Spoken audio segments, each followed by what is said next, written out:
Hola Artur, Hola Pablo, retomamos.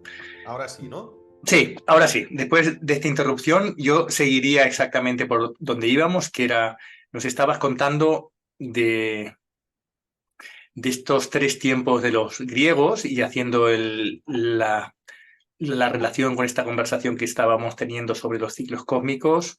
Bueno, si no sé si quieres tirar de ahí y íbamos hacia cómo conociste o cómo te iniciaste en el Tantra no dual. Bueno, yo creo que lo de los tiempos más o menos ha quedado contestado, porque como estamos hablando de cápsulas de 40 minutos, yo creo que es lo que he dicho es suficiente, creo, ¿eh? Si quieres Súper. puedo hablar más, pero No, yo creo que ya está. yo creo que está. Lo que sí, la iniciación, sí. Entonces, dame pie con el tema de la iniciación. Bueno, entonces, eh, tiremos del hilo de ahí, es decir, ¿qué nos aporta Rage de alguna manera, pero que se queda un poquito corto? Llegas a René Guénon, da un marco a estos ciclos cósmicos que es como mucho más completo y que puede ver, digamos, una mirada global como del tiempo humano en las distintas dimensiones cósmicas, ¿no? que nos traías. Y, y, y también hablábamos en el anterior capítulo, digamos, de esta mirada dual del conocimiento, ¿no? Y de la realidad, de, bueno, que suponer que el mundo de la materia es necesariamente dual, en cambio habría otro mundo no dual que sería, digamos, solo accesible a través de la iluminación, por ejemplo, ¿no? En cambio de estar en la propia intuición del reconocimiento y que necesitaríamos esta capa de la moral, resumiendo un poco el capítulo anterior que grabamos, ¿no? Esta capa moral que en realidad forma parte de nuestra cultura y de las circunstancias en las que hemos nacido y que aparentemente la necesitamos para interpretar la realidad en cambio de tener esta intuición directa, este reconocimiento de lo que es, ¿no? Y a partir de ahí también que nos aportaría el Tantra un poquito más allá en esta visión cíclica del tiempo o incluso de la dinámica entre la esencia y la manifestación, ¿no? Comprendiendo como esta dinámica, tal vez como para introducirte como un proceso de alejamiento orgánico y natural del origen, pero que en este vaivén, en esta respiración de este principio, de esta conciencia, hacia el despliegue, también eh, hay una comprensión de que es natural de que se aleje y luego se vuelva a acercar a esta esencia como continuo latir de la conciencia, ¿no? Algo así. No sé si eso te da. Sí, ese latir en la escuela tántrica se llama spanda.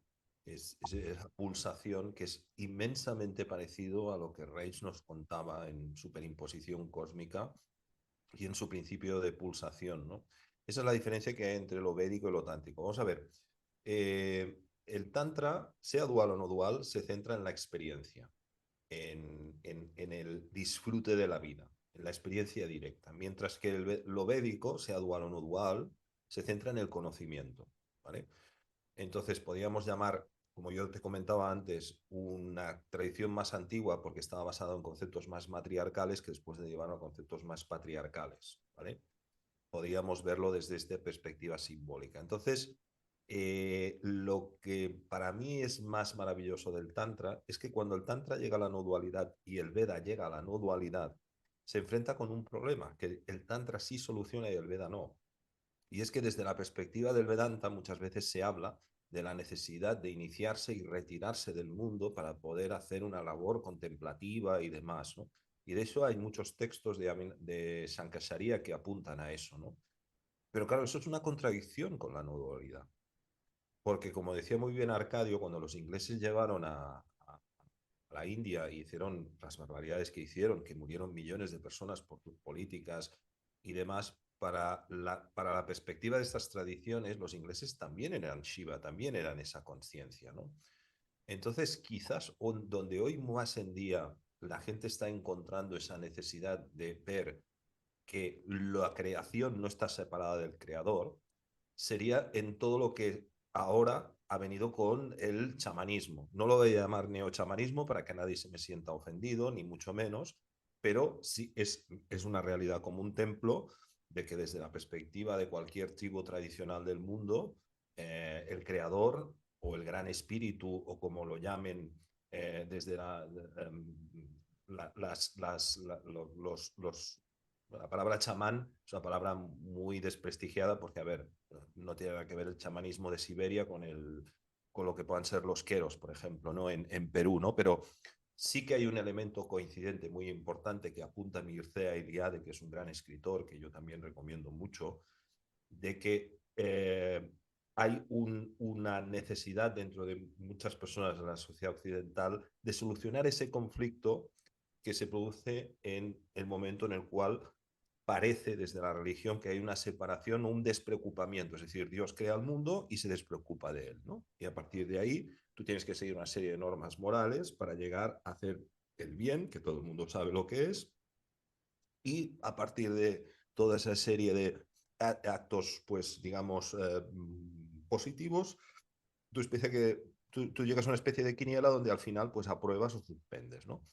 Y a mí me gusta explicar las cosas así porque de verdad es serio lo que digo, porque es lo que está en el inconsciente de muchas personas y no lo vamos a juzgar como bueno o malo, sino simplemente es así, ¿no?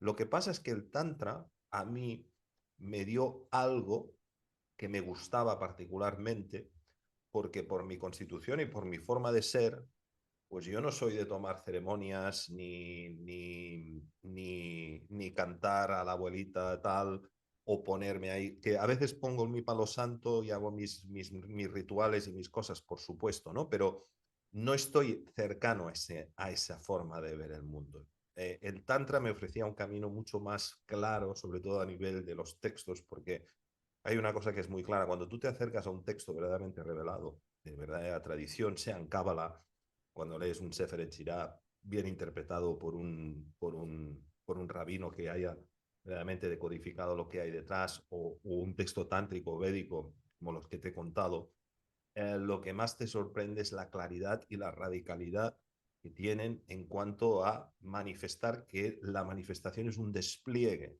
hay una jerarquía, hay un orden donde al final del todo parte del uno, el uno se desdobla en el 2 se desdobla en el 3, en el azufre, el mercurio y la sal, finalmente en el 4, que vendría el elemento fuego, tierra, agua y aire. Y eso es omnipresente en la medicina tradicional china a través de los 5 elementos, o en el Ayurveda, que en definitiva es la ciencia médica de los Vedas, que tiene por lo tanto una base filosófica basada en el Sankhya y demás, del Tridosha, ¿no? El Kapha, Vita y Vata, ¿no?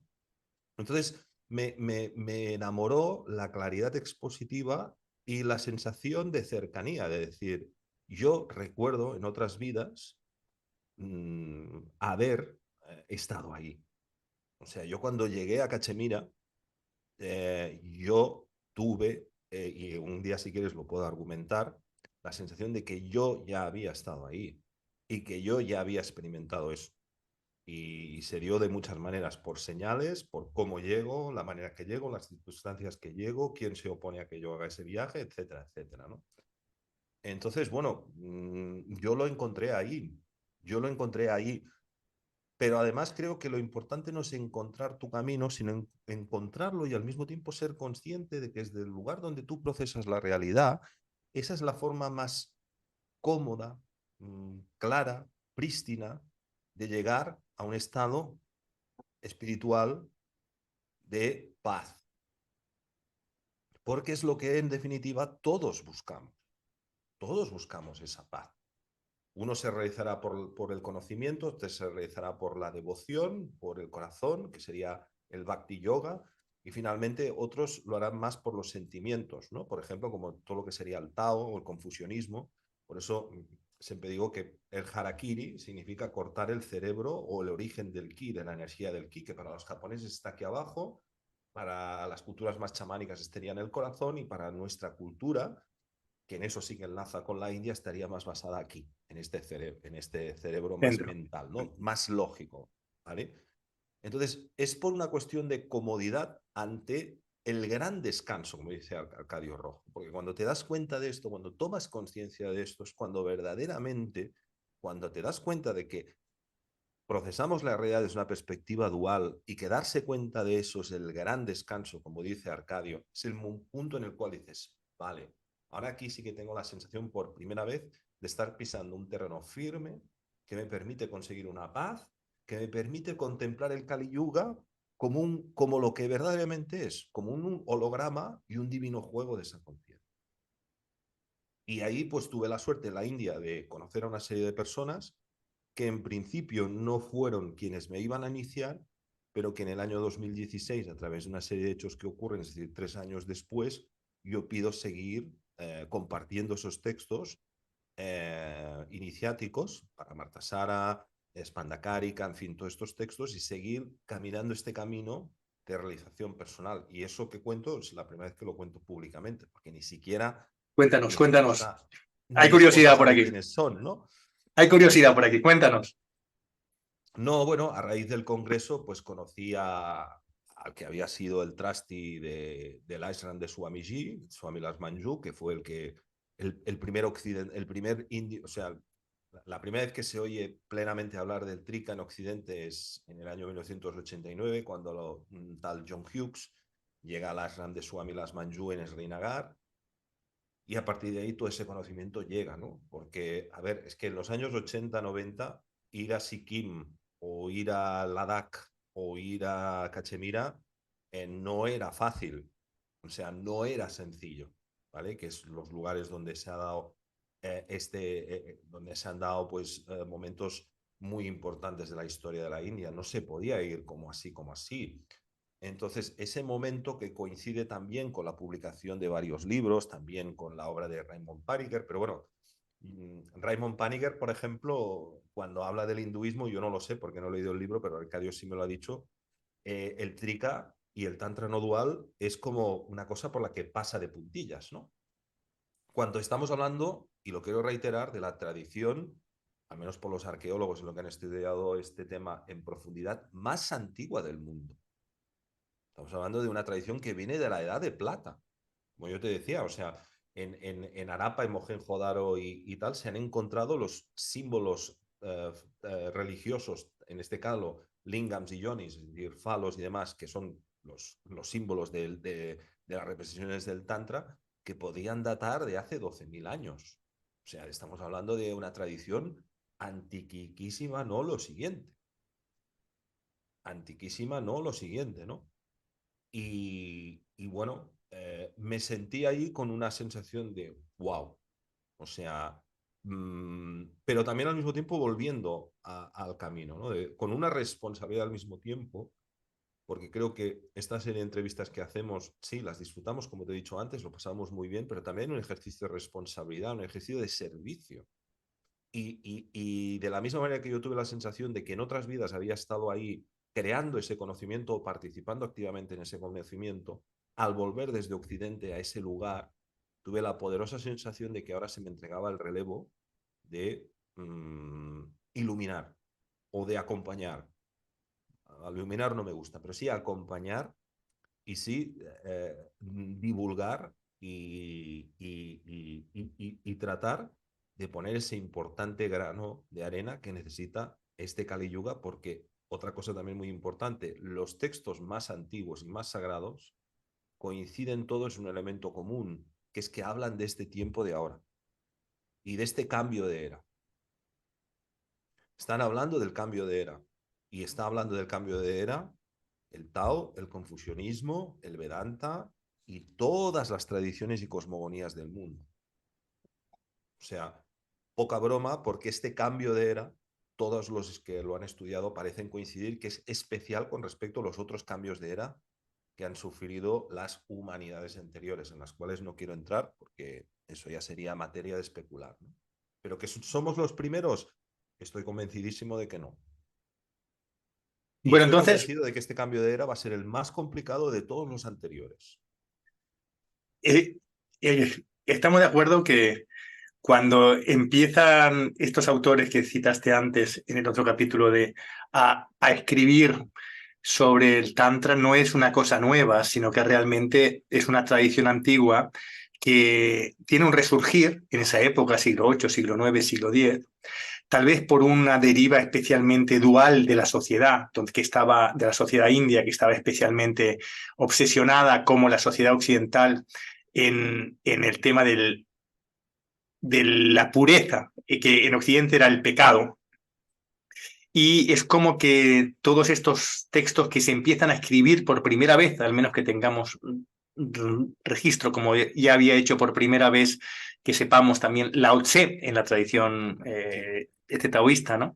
De repente, por primera vez se empiezan a escribir saltándose la norma tradicional, tal vez porque ya empieza a ser muy, o sea, por un lado, muy raro que se sigan las tradiciones de maestro a discípulo oral con una cierta fiabilidad. Por otro lado, porque ya empieza a ser urgente que este conocimiento esté para alumbrar esta etapa tan oscura y al mismo tiempo con tantas oportunidades. Y es esta la etapa en la que vivimos, pero que de alguna manera se inicia en ese siglo VIII, siglo X, de alguna manera con los primeros textos escritos de lo que se empieza a llamar a partir de esa época, y antes tal vez no, Tantra, por el nombre de los textos que no eran védicos, eran los otros, ¿no? Los tántricos, ¿no?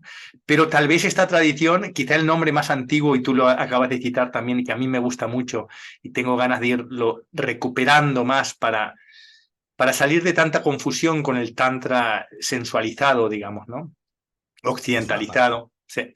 Que es el trika, ¿no? El trika, y que sí, y que es esta visión de la unidad, de la profunda unidad, de la multiplicidad y la pluralidad, que esto de alguna manera eh, explica también, ¿no? Esta no dualidad de todos los niveles, y que yo pienso que en realidad con Reich estoy de acuerdo que nuestra percepción dual de las cosas, acorazamiento mecánico, acorazamiento místico, no sé si te Total. acuerdas, forma parte de una tensión del cuerpo-mente, y esta es la percepción dual.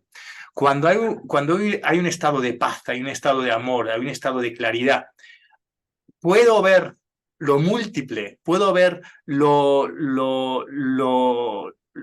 del instante profundamente conectado con el todo, con el proceso global, con todos los niveles de la existencia, y por tanto puedo ver la realidad no dual directamente, sin necesidad de estar iluminado, simplemente siendo orgánico y natural.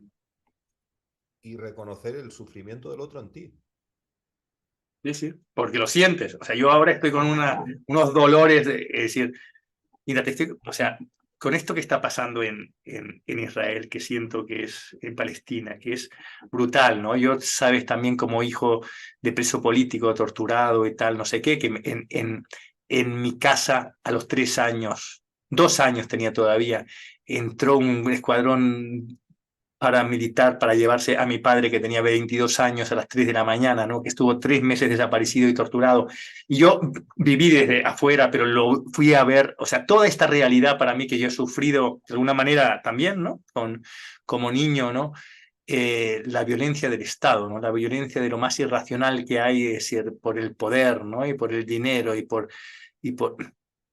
y especialmente, digamos, en esa inocencia más grande, ¿no? Que es en la juventud de mi padre y en la infancia, tierna infancia de mi hermano, mía y tal, he vivido en propia carne ese dolor, ¿no? Ahora ver este genocidio especialmente infantil, ¿no? Especialmente de los niños que está viendo, ¿no? Digo, si pienso que es un grado de dolor, pero al mismo tiempo un grado de claridad tan grande, un grado de sufrimiento y al mismo tiempo un grado de determinación de hacia dónde humanidad vamos, ¿no? Tan grande que, bueno, yo siento que es una expresión brutal de esto que es el Kali Yuga, ¿no? Que es la separación total de nuestra esencia, el enemigo total, cualquier cosa se puede hacer, ¿no? Y sin embargo, pues una claridad tan grande, un amor tan grande que surge, ¿no? Sí, porque es que la no dualidad es importante decir que solamente contempla una cosa, que esto se ha malinterpretado mucho en el Neo-Advaita, ¿no? de que desde la no dualidad no dice que todo esté bien, sino dice que tomes conciencia de que procesas la realidad desde un punto de vista dual y punto. Y punto. Es decir, es una conciencia de que tú estás contemplando la realidad de una perspectiva dual. No del todo está bien, que es el Neo-Advaita. Y no voy a decir nombres para que nadie se pueda sentir molesto con esto, ¿no? O sea, desde la no dualidad no se justifica lo que está ocurriendo ni las barbaridades que ocurren en el mundo, sino que simplemente se pide que se tome conciencia de desde qué lugar se está procesando la realidad y que esa realidad puede ser múltiple y puede ser una demostración precisamente de la totipotencialidad de esa conciencia, que estando, como volvemos al sueño de Brahma, siendo capaz de hacerlo todo, de tener todo el conocimiento, todo el poder de acción, todo el poder del tiempo, todo, absolutamente todo, que son los tres principales fuerzas, ¿no? Icha, Jnana y Kriya, ¿no? Todo el poder de acción, todo, decide hacer lo más difícil que pueda hacer, que es el juego de la autolimitación. Porque si tú lo puedes hacer todo, absolutamente todo, estar en todos los lugares, en todos los tiempos, ¿qué es lo más difícil que puedes hacer? Pues jugar a autolimitarte. Y ese es el principio de todos los textos. Porque es que incluso en la Biblia, que antes, o de récord, mencionabas el tema de la cábala, ¿no? Claro, en nuestra tradición semítica hay dos dioses. Hay un dios del Génesis, que es el Ein Sof, que es del que habla la cábala en los textos esotéricos, que es un dios que no tiene rostro y es capaz de crearlo absolutamente todo. Eso es Shiva, eso es Shiva. Lo crea, lo destruye, lo hace. Y de golpe porrazo hay una transformación de ese dios en otro dios, que es Yahvé, que ese sí que ya juzga, ya crea leyes, ya crea dogmas, ya crea morales. Y ese es el paso de la metafísica a la religión. Entonces, tomar conciencia de que hay esos dos pasos, que es una cuestión de eras y de yugas, claramente, porque todo lo que está en ese Ein Sof, en ese Génesis, es anterior al Kali Yuga, es una definición, una explicación de lo anterior al Kali Yuga. El concepto de Adán, el Adán Kadmon es el ser primordial, está dibujado en el árbol cabalístico y es andrógino en su origen. O sea, en su origen no hay dualidad, no hay hombre-mujer, todo eso viene muy a posteriori, ¿no? Entonces, tomar conciencia de que en nuestra sociedad occidental, lo que es la Biblia, se han mezclado textos que pueden ser no duales, como los libros, los del Génesis, que pueden tener 12.000 años, con textos que probablemente tengan 1.000 y pico, y que te están hablando con una confrontación con otros pueblos y con una especie de Dios que se pone ahí a deciros, os he escogido a vosotros, y de ahí viene todo el relato de lo que estamos viviendo exactamente ahora, porque es que lo digo no para que parezca que soy un erudito, sino simplemente para que la gente entienda, comprenda y lo pueda ver en su realidad de cada día. Lo has visto tú y lo que hemos comentado de récord. Es decir, lo que están haciendo, lo están haciendo porque está en la Biblia, sin juzgar, sin juzgar. Pero es que es así, pero ¿en qué estado de la Biblia? No en el estado original esotérico, sino en el que de alguien que viene después, que baja de un carro y que empieza a decir que esto está bien, esto está mal y que tienes que crear unas tablillas, unas leyes, una serie de cosas. Entonces, la no dualidad, en su estricto origen, te dice, toma conciencia de que estás procesando la realidad desde una perspectiva dual. Y no hay más.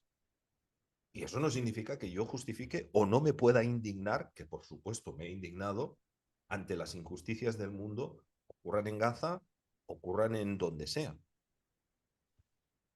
Es que yo lo veo totalmente compatible, pero también, Vicent, tenemos que entender que hay gente que no lo ve así.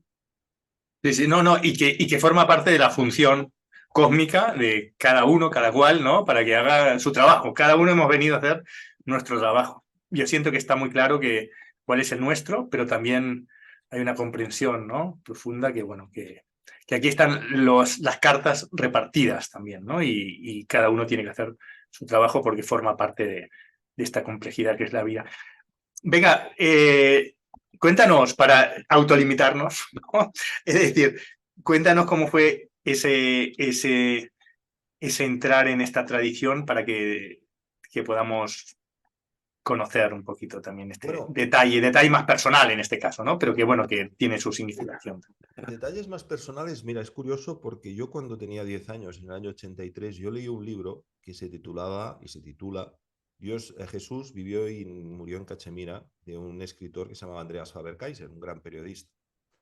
Y ese libro me impresionó muchísimo porque se hablaba de un señor que fue un gran erudito, sufí, que se llamaba Fida Hasnain, que ya murió, pero que murió con casi 100 años, que hablaba de una serie de recopilaciones de mitos y leyendas que hablaban de que Cristo había pasado por ahí y que estaba enterrado allí. Con el tiempo se ha demostrado que no es cierto. Esa tumba que se venera en Rozabel, en el Rinagar, que yo estuve, no es la tumba de Cristo ni mucho menos, pero sí que hay una especie como de vinculación con una línea crística que nació de ahí, que daría mucho para hablar.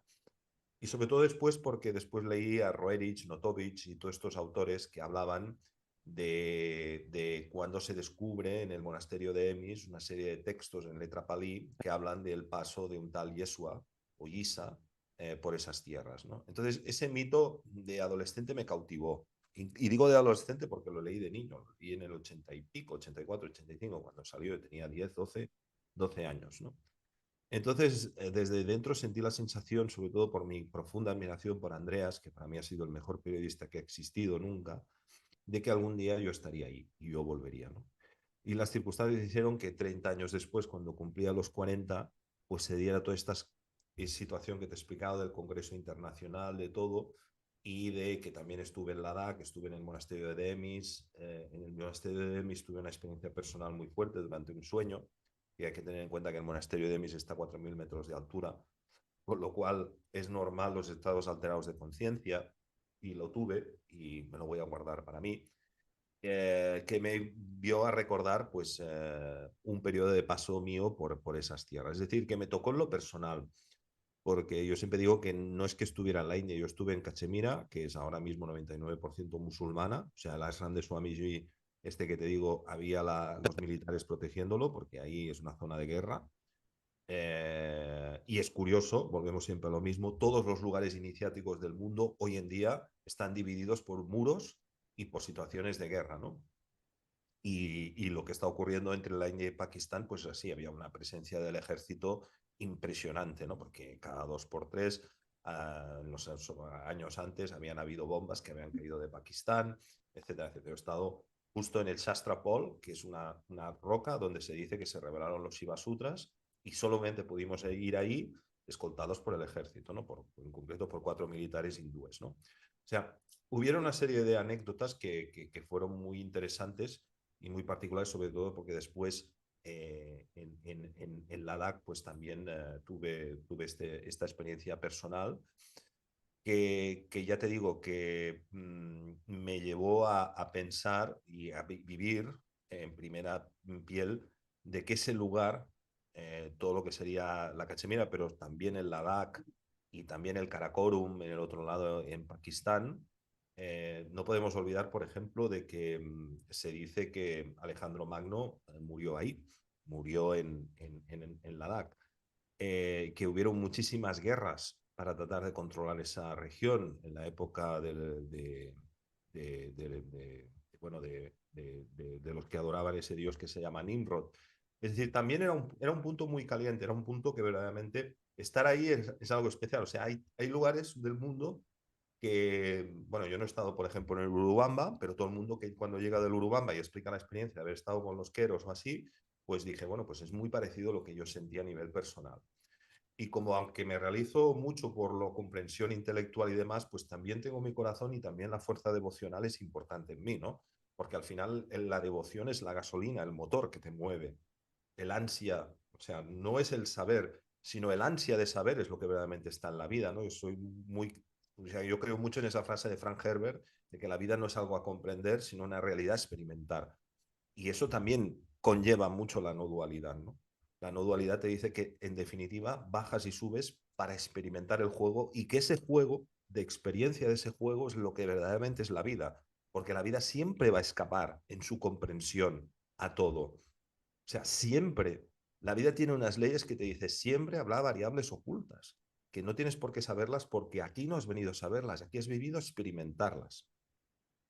Y el humano se comporta de esta manera, aprende por experiencia. Los que han tenido hijos lo saben. Tú a un niño le puedes decir todas las veces que quieras que si juega con la bicicleta se puede caer, pero hasta que no coge la bicicleta y no cae y no se da un golpe y le sale un chichón así de grande, no toma conciencia de lo que le estás diciendo. Porque no aprendemos por lo que le decimos o por lo que sabemos. Aprendemos por la experiencia. Y Bueno, eso es cuando, cuando extremadamente importante en el Tantra.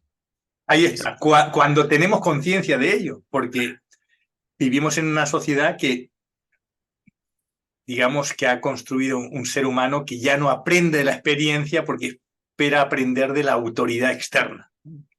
Porque, digamos, y esto yo siento es una de las cosas que el Tantra trae y nos recuerda, oye, no, no, no, que aprendes de la experiencia y no hay ninguna sabiduría, conocimiento más preciso que el que surge de tu propia experiencia. y además que el otro día en el Diario del Kali Yuga decías algo, porque yo te sigo, decías algo, que además estamos en una sociedad que cree que piensa cuando en realidad rumia. Porque también tenemos que explicar por qué llegas a esta tradición. También porque llega un momento en el cual la maquinaria de pensamientos continuos que te lleva a la no dualidad es un sinfín, es un no parar. Y ahí es donde muchas tradiciones lo han dicho. Tú tienes un caos aquí arriba y tienes que tomar conciencia de ese caos, de esa rueda de hámster que está continuamente dando vueltas, ¿no? Y eso lo ves cuando tú ves los contertulianos de la televisión, que ves exactamente esto, ¿no? Y en los periódicos, no ves gente que está realmente pensando o aprendiendo a pensar, están rumiando. Y la rumia no es pensamiento, no es snana, es maya, es ilusión. Bueno, querido amigo, entonces, ¿qué nos aporta el Tantra desde estos añitos que llevas, digamos, con esta investigación? Porque tú, tú aunque tuviste esa aproximación de niño, digamos, a partir de hace unos 10 años, si me dices que estás más vinculado con la tradición.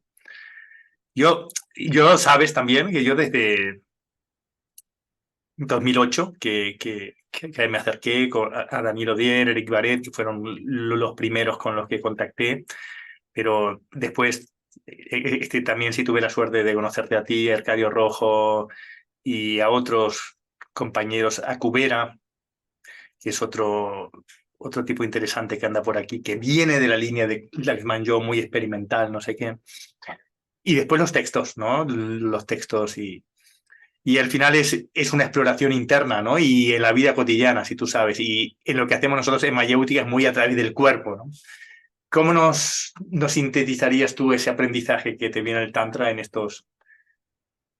este cierre de capítulo para ir teniendo ahí contenidos que ahí como precisos y El Tantra nodal a mí me ha dado discernimiento. Discernimiento de lo que verdaderamente es importante, de lo que no. Es la navaja de Ockham de la espiritualidad. Es la que separa lo importante de lo no importante, que muchas es, veces se es lo que confunde. dice Reich, perdón, ¿eh? Es lo que dice Reich, que es lo que hace el acorazamiento es que nos perdemos en los detalles y dejamos de percibir lo principal y nos entretenemos con un montón de cosas, pero yo siento también, ¿no? Esta línea que nos junta a nosotros en Reich, Genon, Chivaísmo, Cachemira, es como lo que nos da la precisión, ¿no? Y eso que es gigantesco y no te lo acabas, pero es un No, gigante que te ayuda a todos los niveles de la realidad y tú eres científico. Yo me ocupo del desarrollo de la conciencia y las vidas humanas o como lo quieras llamar, ¿no? Esto más terapéutico, ¿no? Pero al final en cualquier ámbito del saber o en cualquier ámbito del conocimiento o de las artes te sirve esto porque es transversal, porque atraviesa, ¿no? sí. Atraviesa y sobre todo es que es el bisturí del conocimiento. O sea, el desglose que te hace del ser, yo no lo he visto en ninguna tradición. En ninguna. En ninguna. O sea, por ejemplo, esto que hablábamos antes de la rumia, ¿no? ¿Cómo lo vería un tántrico o qué perspectiva diría? Es que no hay que confundir Chit, que es la gran conciencia, la conciencia universal, con Buddhi. que es la conciencia individual. Nosotros individualmente tenemos una conciencia que es diferente en todos los seres, ¿vale? Buddhi. Pero es que confundimos muchas veces Buddhi, nuestra conciencia individual, es decir, por mi experiencia, esto tiene que ser verdad o mentira, de esa gran conciencia. Entonces, eso que es tan sencillo de entender que hay una gran conciencia y luego cada alma cuando encarna tiene Buddhi, Rajas y Tamas, que son las tres cosificaciones del alma individual, y aprender a entender que la gente habla muchas veces desde Buddhi y no desde Shit, desde la gran conciencia, esto es algo que de verdad lo aplicas cada día. Yo lo aplico cada día. Es que esto no es una cuestión filosófica, es una cuestión que yo lo veo cada día, ¿no? Total, total, total. Porque mucha Y, gente te quiere imponer su punto de vista alternativo. no, no, y a mí, Cuando ha pasado todo lo que ha pasado, sí, que sí. si este tiene razón, no voy a decir nombres, ¿no? Pero este da una información mejor que el de biólogos de no sé qué, y el de no sé cuántos, y el de no sé qué. Eso es Buddhi, eso no es la gran conciencia. Y en honor a lo que uno piensa y ha investigado y cree que es la razón, que en definitiva es todo ese constructo que se ha creado en su individuo, se han hecho barbaridades. Y ya está bien, ya está bien. ¿Por qué no tomamos conciencia de que todo esto está siendo un juego planeado y diseñado desde el principio para experimentar lo más difícil que puede experimentar una conciencia infinita, que es jugar a autolimitarse? Ese es como el juego de las opiniones, ¿no? ¿Tú qué opinas de esto? ¿Qué opinas de esto? No, es que a mí no me interesa mi propia opinión, no me interesa, como no me interesa la opinión de nadie. Ahora sí me interesa esta investigación que hacemos, compañero Artur, si quieres vamos cerrando el capítulo, ¿eh? Si te parece podemos en el siguiente, me viene como decir, hacer un diálogo juntos de decir cuáles son las grandes líneas que podemos sintetizar, cómo sintetizaríamos el Tantra no dual para el mundo actual y qué nos aportaría o algo así. No sé si quieres decir algo para Sí, cerrar, para despedir. sí, en el siguiente programa podemos hablar de diferentes escuelas, diferentes pensadores, la doctrina del reflejo, que también hemos hablado de la doctrina del reconocimiento, luego está la doctrina del reflejo. La doctrina del reflejo es que es muy platónica, porque siempre nos dices, no estás viendo la realidad, estás viendo esa proyección, esas sombras en el fondo de la caverna, pero sin saber, y en eso ni siquiera Platón llegó, de que tanto la sombra como la mano eres tú siempre, que es Chit, que es la gran conciencia. Y eso realmente no se puede experimentar de ninguna otra manera. No es algo que entre por la razón solamente, por el sentimiento solamente, es algo que va más allá de todo. Es que se deshace en los canchucas, en las limitaciones del espacio, del tiempo, de la acción, de todo en eso, ahí se disuelve, todo eso es malas. Y entrar ahí es un proceso que nadie te puede decir cómo se hace porque no existe un cómo. Se tiene que vivir. Yo siento, yo me quedaría con esto, querido amigo. Como se me ponen los pelos de gallina, es como esto es una resonancia interna que es mucho decir, esto está alineado con el cosmos y me quedo con esto. Si te agradezco, querido amigo. Seguimos. Hasta pronto. Muchísimas gracias. Siempre Venga, a tu disposición. venga, Chao. guapo. Chao.